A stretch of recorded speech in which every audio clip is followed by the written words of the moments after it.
Once a giant, always a giant.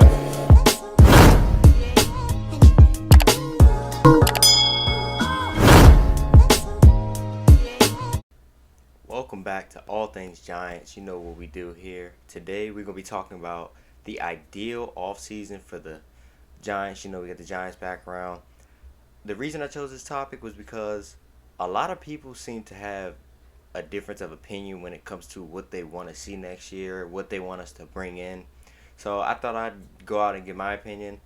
The Giants right now, because of how COVID affected the NFL, we have negative $3 million in cap. That's just, yeah, not good at all. So we need to free that up. And according to sources now, there's many sources that said this. Whether this is true or not, I believe it's true. I think, well, they said that we can free up to 39 millions in cap, up to by reconstructing contracts, cutting people, things like that. Some people of those of that we can cut: Golden Tate, Riley Dixon, Nate Solder, David Mayo, Zeitler, Toilolo, Yadam, Cody Core, and Will Hernandez.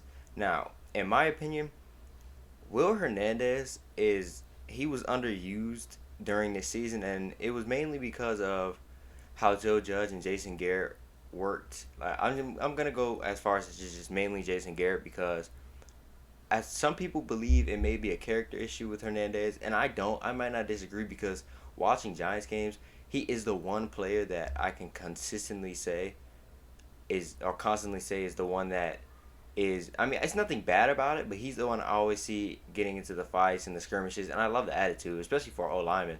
You can tell that he's passionate about his job. He's passionate about what he does. He's one of Dave Gettleman's draftees, so whether we'll cut him or not, I don't believe we will. Now, Golden Tate, Riley Dixon, and Nate Solder, those are my three definite cuts that I just want off the team next year. Golden Tate had drama toward the end. I just wasn't. I don't want that on my team. Nate Solder, I think he was one of the worst signings that we've had in a long time, in my opinion, because he, the production he gave back when he was blocking for Eli was terrible. It was against the Chicago game, and I'm not taking anything away from Khalil Mack, but he took one hand and drove him back into Eli. No man should ever do that to you if you're getting paid as much as he was. And Riley Dixon, like, I love my defense this year. My defense was top 10. I think we came out like ninth. I did not like the amount of times that he pinned them in, or pinned any team beyond the 20 and the 10. Like, I watch other punters who just pin them. I watched the Bills punter punt it, and I'm not saying this is something I expect, but he pinned them down at the 1 yard line. The punt was perfect. And I'm saying, like, things like that are game changers. And I know I can reference the Seattle game, and although we did win that game, we went down 5-0 because of the safety, and that's because we were pinned deep, and they were able to get a block punt, and that's things like that. I'm not blaming that on Riley Dixon, but my point is, when punters are able to pin people deep. Now, I don't think we were pinned deep off of a punt, but you get my point. I think if a punter is able to pin somebody deep, those two points are game changers, because they throw off the scoreboard in your favor. Now, Zeitler, I'm not gonna lie, out of that whole Odell trading back and forth with Cleveland, he was the one piece that I was happy we got, because O-line has been bad for years and years, and I don't think we ever truly fixed the O-line once the guys like David Deal, Chris Need, those type of guys, once they were retired and their days were over. Zeitler has been one of my favorite O-linemen to watch, because he's just one guy that rarely gets penalties, and he's just he has the lack of mistakes. He limits them. And Andrew Thomas, he was inconsistent, but he started playing better toward the end. Now, I was more of a fan of getting worse, because although we didn't have a left tackle, I think Worse would have been able to switch sides. But in my opinion, the guy made All Pro, or I think he did, but he made the Pro. He either made the Pro Bowl or the All Pro, or he should have. One of those three. But I know it was limited, because it was a source, unnamed NFL source for the Giants. He said it was between Andrew Thomas and Tristan Wirfs. And I was hoping that we would have got Tristan Wirfs. I loved Andrew Thomas coming out of college. He was a good guy in the run game, and he was able. I think he was a big reason to why Georgia is in the conversation for RBU. And I think Saquon can be like going to his side, I think he can grow off of that. I mean, Saquon's not bad, but Saquon does have. I mean, my main problem with him, I don't have many problems with him. He's a great player all around. I was happy when we got him. He dances. I mean, he dances a lot, but it does work for him in his favor sometimes because he does have the bounce out cut. And I'm not taking that's not a main problem I have. It's just something I think he can work on. But when you have guys like Will Hernandez and Shane Lemieux, they were switched in and out all year. Gates, oh my God, like he played consistent. He was my favorite O lineman on that O line this year. Whenever I watched Talking Giants do their O lineman review, he was always consistent. He's a hog model. He's passionate about what he does. This is his first year playing center. He played great. So I think that's the one position we don't have to worry about there. Cam Fleming, don't get me started on that guy. The consistent penalties, everything. The getting, oh my God, he just was terrible all season. I did not like watching him on the right side, and we need to address that sometime in the draft. But I'll get that. I'll address that sometime later in the video. But back to what I was saying. Zyler, I love that guy. I just think although we can get 12 million by cutting him, I think we should just restructure that because although cutting him would do us some good, I think he's a good mentor for the guys like Will Hernandez, Andrew Thomas, even though he's a tackle, and Shane Lemieux. And even if we draft him, because I know Joe Judge likes to rotate guys, add guys in for new formations, and Jason Garrett does too. But I think we can add that and just having that mentor. Because then, if we cut Nate Solder and Zeitler, the age is gone. You've got Thomas, who's a young guy, Lemieux, Hernandez, young guys, Gates, new to the position, Fleming, I want him gone. But even if he does stay, I don't think he's the guy who's gonna mentor them to be great. But Zeitler has been great, has shown greatness, and I think having that around will help. Especially we've had the O line coach changes. I think that consistency would help. So we should just restructure his, keep him in. Toilolo, Isaac Adam, and Cody Core. Cody Core, like I think when people think of this guy, I don't like how he's getting paid, how much he's getting paid for just being a special teams guy. But that guy is great on special teams. Like although he was out this year and didn't play any games because he got hurt early in the season. I think it was like OTAs and training camp and things like that. But Cody Core is excellent in special teams, and I think that was one of the main reasons he was kept around or he got paid how he did. Toy Lolo, that guy, he's a veteran. He was in the Super Bowl with the Niners. He wasn't the reason they were there, but he was on that team. He's a veteran. But I just don't see him being that. Ingram's in his fifth year. The veteran, him being trained, Ingram's in his own world right now. He has to do him. He has to figure out, stop dropping the balls. He accounted for 6 turnovers this year. That's just, that's unspeakable. Things like that, like the mentor is just out the window. At this point, I would go as far as to say Evan Ingram can mentor whoever we bring in behind him. Not as much as to say, like, him teaching. He's been in the game for, this will be his fifth year, so he can teach the game still.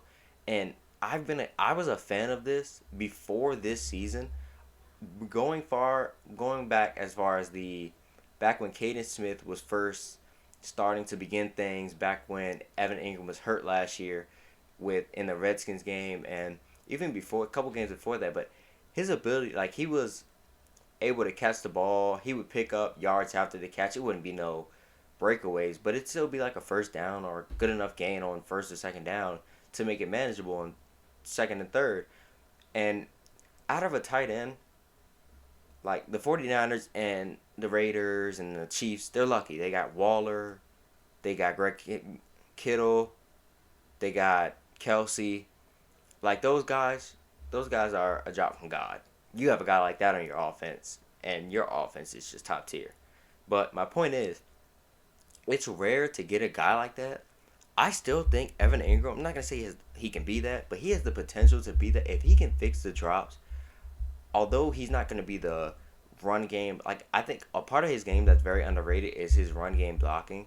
He does make some minor mistakes, but he does have more good than bad in my opinion. So I think that's an underrated part of his game. But if he can fix catching the ball and become that reliable piece, I think the reason it got to him in the drop problems, he said the drop problems were mental, and I believe in that 100%. Mentally, that can affect you. Paul George, back when he was in the bubble, He said his game was off because of how mentally he was just out of it. So that does play a part, and I think when fans look at guys like that, they just think they're not human, and these guys are human. So I'm a full believer that that took a big part of it, and I think Saquon going down. Saquon was the focal point of this offense this year. He went down week 2.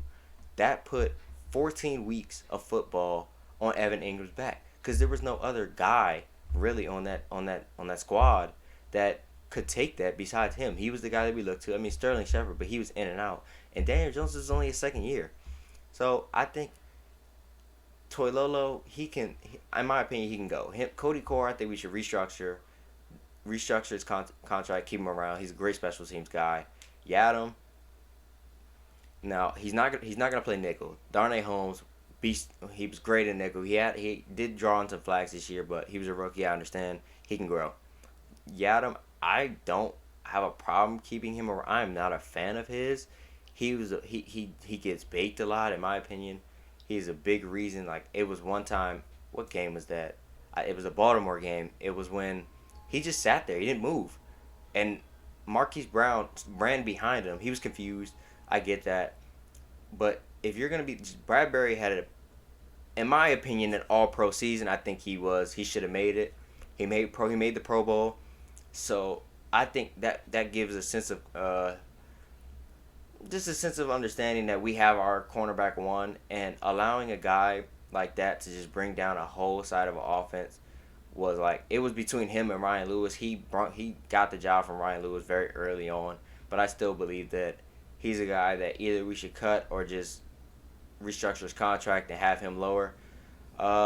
Those guys who I think we need to free up a lot of money, because once we get to around I'd say we can free up 39 mil, but I'd only like if we got around the 28 to 31 range, I would be fine. Simply off the fact, and this leads me to my next point, my number one guy, and what leads me to believe that this is something that we can do and that we might do, and we have a good chance of doing it, is picking up Kenny Golladay. There's a good chance that Kenny Golladay doesn't get franchise tag. Stafford's gone, and Marvin Jones is gone. So I think, even though that might sound like they should re-sign him, I think they're just starting over, new head coach, all that.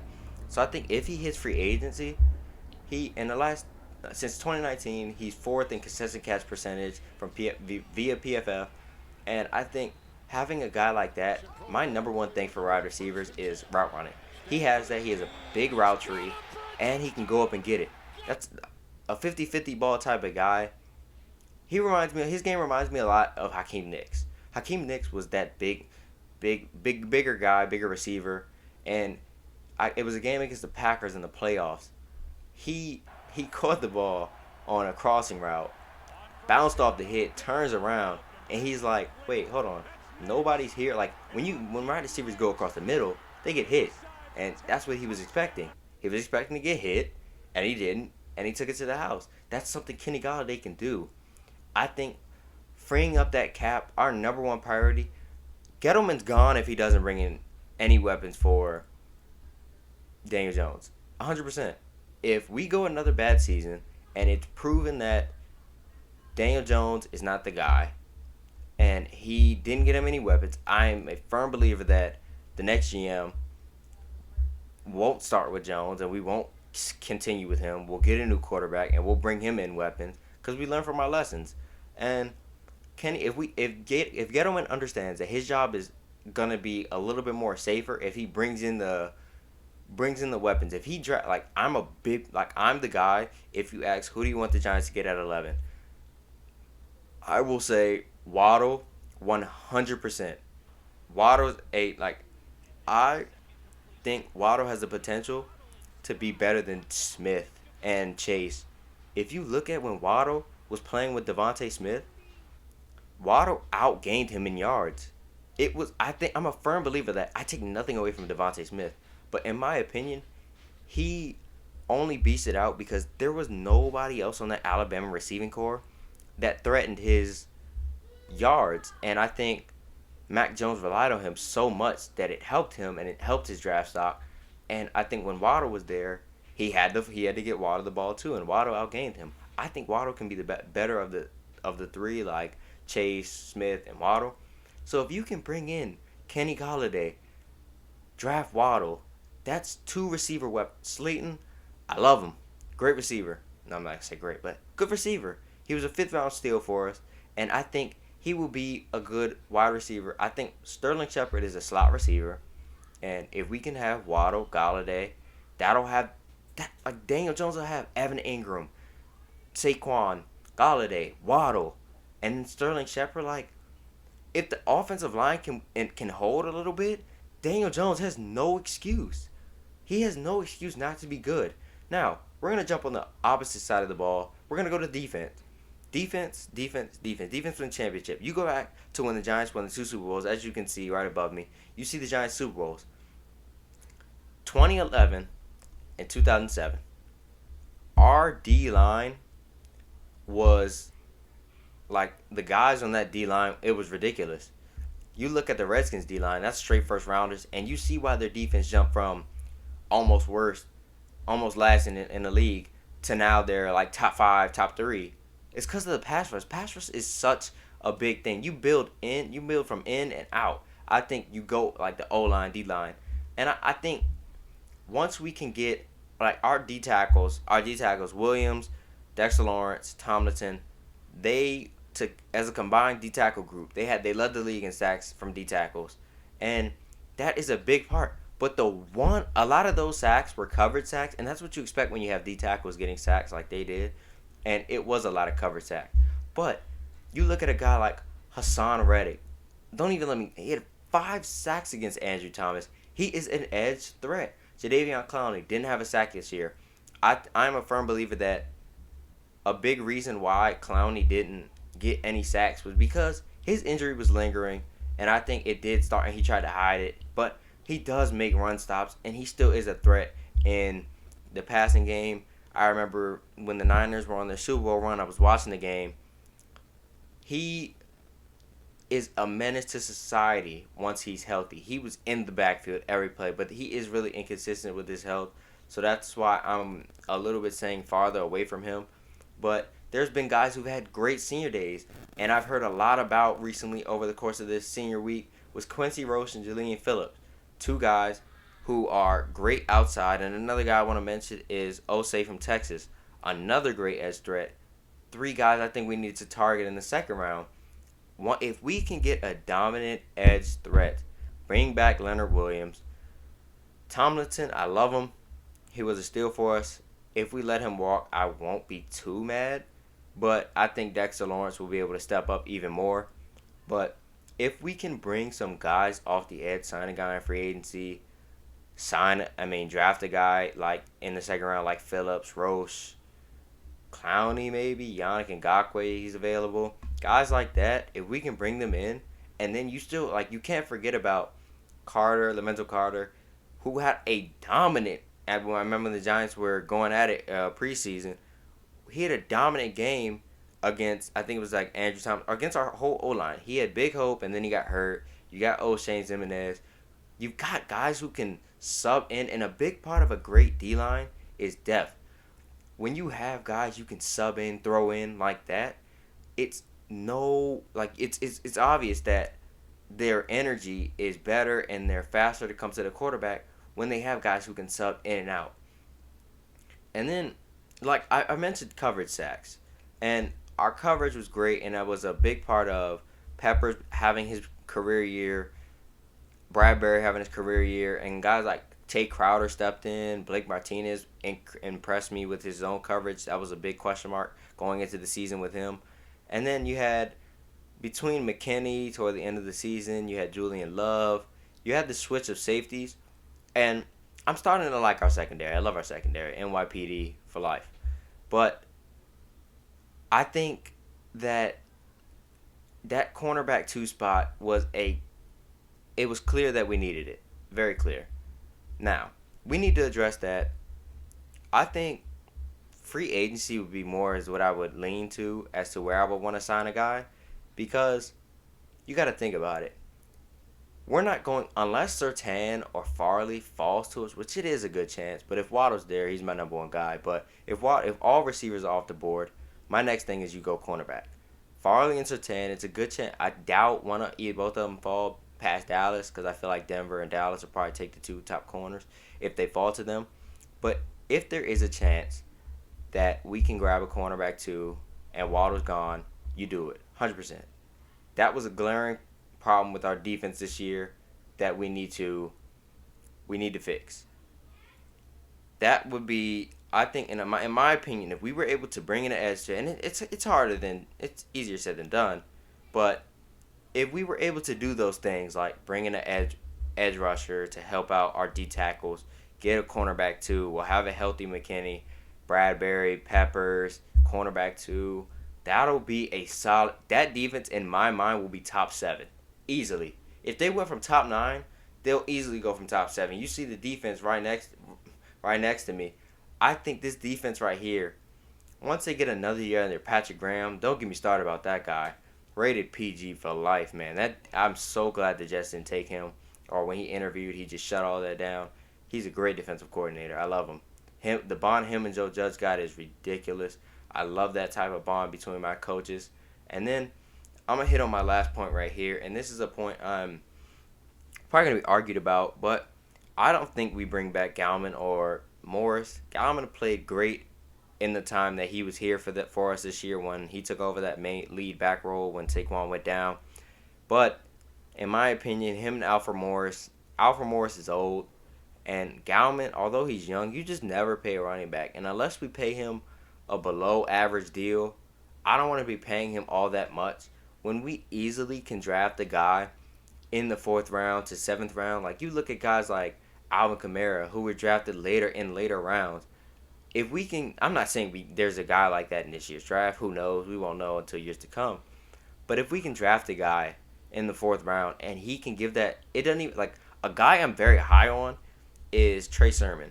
And the reason I'm high on him, he's not a dominant play guy. He reminds me a lot of Zeke in his prime. I'm a big fan of Zeke. Regressed a lot this year, and he's not no longer a top 10 back. But Trey Sermon is a bigger guy who can handle the 3rd and 1s, 3rd and goals. I think the 3rd and goals go to Saquon, but I think a big reason to why Saquon has gotten hurt lately is because how much we use him. He is a big part of this offense. I don't disagree, but you look at CMC out for the season basically because of how much they use him in that offense. I think we need to get him a guy who can sub in and sub out. I think if we were able to draft Sermon, that's my number one guy on the board who will most likely be there in the later rounds. But if we can get a guy, it doesn't matter who they do. I'll probably do watching some film of later round running backs to see what I think. But I'm a big fan of getting Saquon some help, drafting a guy. You never pay a running back, in my opinion, because they can always go down. I think it's the easiest position to replace in football because running backs they're not a dime a dozen like quarterbacks or other positions are. So yeah, you get a running back. So yeah, this is a little quick overview of like offseason can be like the Giants can either go the direction of top 5 pick next year, or we're in the playoffs for winning the division or in a wild card. Our division, like people call this the NFC least, but this division is going to be tough this year. Redskins got a great defense. They're in the mix for all these free agent quarterbacks. Eagles are the only team I disbelieve that are going to be that hard to beat this year. The Giants have a lot going against because of what they did to us, so we have a lot going against them. So I don't think they're going to be in too competitive because they still got a lot to fix, a lot going on. But then you got Dallas. Dak has won the division 2 of the 4 years he's been the quarterback for them. And you can't even deny that they might have won the division regardless of how bad their start was with Dak playing at the high level that he was. If we're able to have this complete offseason, even like get that number 1 receiver, draft Waddle, you can make the argument for Pitts, but I'm letting Evan Ingram stay. I think we got Caden Smith. I think you get Waddle, draft the running back later, fix the edge threat, get the corner. Easy, like I said, easier said than done. But if we're able to do that, I think this Giants team not only could make the playoffs, but can make a push for winning 1, 2, 3 games. Now I still think we're a little bit away from a Super Bowl. Daniel Jones still has like that's another point. Daniel Jones year 3, man. Like I got a shirt right here. Danny Dimes. He's the guy. In my opinion, I'm not gonna say he's a guy because how I judge a guy is how they react under 2 minutes. Daniel Jones had countless times that in the 2 minute drill he failed. That first Dallas game, he had the 2 minute drill, could have won us the game. Didn't do it. And from then and there, I was judging him off of his play and if he could do the 2 minute drills. Eli Manning had 37 game winning drives. I haven't seen a game winning drive from this guy since overtime against the Redskins last year and then his first game against the Bucks. Only 2 times I've seen him do it. If you're my guy, you got to be able to do it. Like you're starting to see guys like Lamar, Mahomes. I'm not saying that we're gonna get a guy like that anytime soon, but these guys are improving year 1, year 2, year 3. Josh Allen, Lord have mercy, the leap he made from year 2 to year 3. I'm not saying that's the type of matter of fact. Yeah, you want to keep your job. It's that simple. You need to have not exactly the leap, but they're pretty similar quarterbacks in my opinion. Josh Allen's a better quarterback, of course. He's more agile. He can move a little bit more. Daniel Jones has better straight line speed, but moving left to right, Josh Allen, he's got that. So I just need to see that year 3 leap from Daniel Jones. Got his picture up in the left corner. Daniel Jones, you got to be better. It's that simple. You got to improve year 3, and you got to show signs of a franchise quarterback. Eli is rumored to want to come back in the building. I'm hoping he does. Loved Eli. Got his 2 rings. You can see above me. Got 2 rings. I think Eli coming back can help him, mentor him a little bit more. This is the offseason. It's my ideal offseason for the Giants, man. Peace. Off coming from All Things Giants. I'll hit you back with another. I think my next episode we'll try and do a mock draft for the Giants, But yeah, it's been a good one. Ideal offseason. Peace.